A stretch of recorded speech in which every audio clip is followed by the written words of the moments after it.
TV9 मराठीच्या digital प्लॅटफॉर्मवर आपल्या सर्वांचं स्वागत। मी ज्ञानेश्वर लोंढे।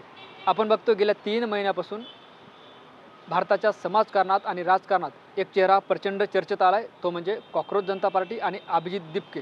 खरं तर भारताच्या सरन्यायाधीशानं एक वक्तव्य केलं आणि त्याच वक्तव्याचा आधार घेत इंस्टाग्रामवर कॉकरोच जनता पार्टी नावानं अकाउंट काढण्यात आलं आणि कॉकरोच जनता पार्टीचे संस्थापक अध्यक्ष अभिजित दिपके यांनी जे आहे ते आपलं अमेरिकेतलं शिक्षण सोडलं, ते भारतात आले आणि नीट पेपरफुटी प्रकरणी आवाज उठवण्याचा निर्णय घेतला। यासाठी त्यांनी दिल्लीत आंदोलन उभं केलं, भारतातील महत्त्वाच्या शहरातसुद्धा आंदोलन केले, मध्यंतरी त्यांच्यावर शाई फेकण्याचा प्रयत्न झाला आणि त्यानंतर जंतर मंतरवर त्यांनी डेरा दाखल केला। तब्बल 35 ते 36 दिवस त्यांचं आंदोलन चाललं आणि मुख्यतः यामध्ये जे ते सोनम वांगचुक यांनी सुद्धा उपोषण केलं आणि आंदोलनाला जे आहे ते एक वेगळं बळ मिळालं।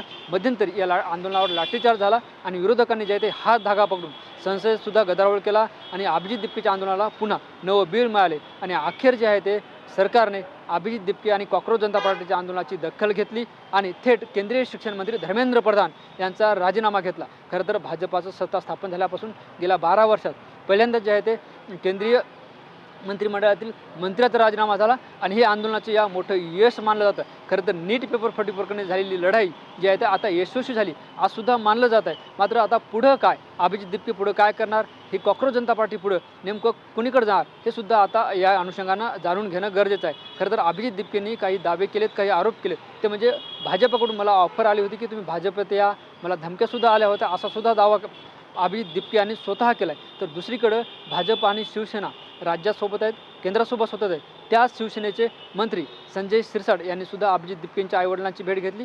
तर काल आमदार बच्चू कडू यांनी सुद्धा अभिजित दिपके यांची भेट घेतली। यामुळे जे आहे ते भाजप आणि केंद्र सरकारच्या विरोधात भूमिका घेणाऱ्या अभिजित दिपकेला त्या सत्ताधारी पक्षातील मंत्रीसुद्धा भेट घेतात। त्यामुळे शिवसेना भाजपला काउंटर करते का, या आंदोलनाच्या माध्यमातून जे आहे ते अभिजित दिपकेंना बळ देण्याचा प्रयत्न करते का, हा सुद्धा महत्त्वाचा मुद्दा जे आहे ते आयरणीवर आला। त्याचबरोबर जे आहे ते आपण बघतोय उद्धव ठाकरेंनी सुद्धा भेट घेतली, शरद पवारांनी सुद्धा भेट घेतली। मात्र असं असताना सत्ताधारी पक्षातील मंत्री आणि आमदार अभिजित दिपकेंची भेट घेतात, या भेटीचा अर्थ काय?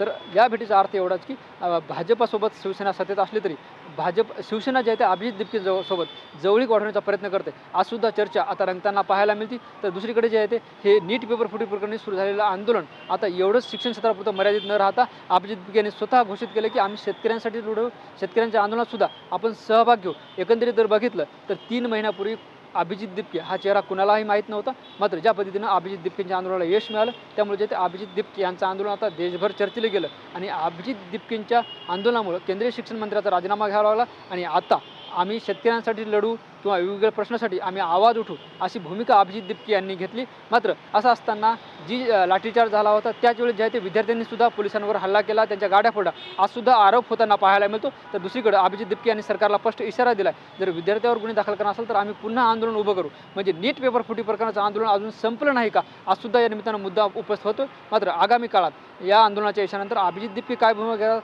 कॉकरोच जनता पार्टी काय भूमिका घेते, की अभिजित दिपके काय वेगळी राजकीय भूमिका घेतात, हे पाहणं महत्त्वाचं ठरणार आहे। कॅमेरा पर्सन जीवन पाटीलसह ज्ञानेश्वर लोंढे, छत्रपती संभाजीनगर।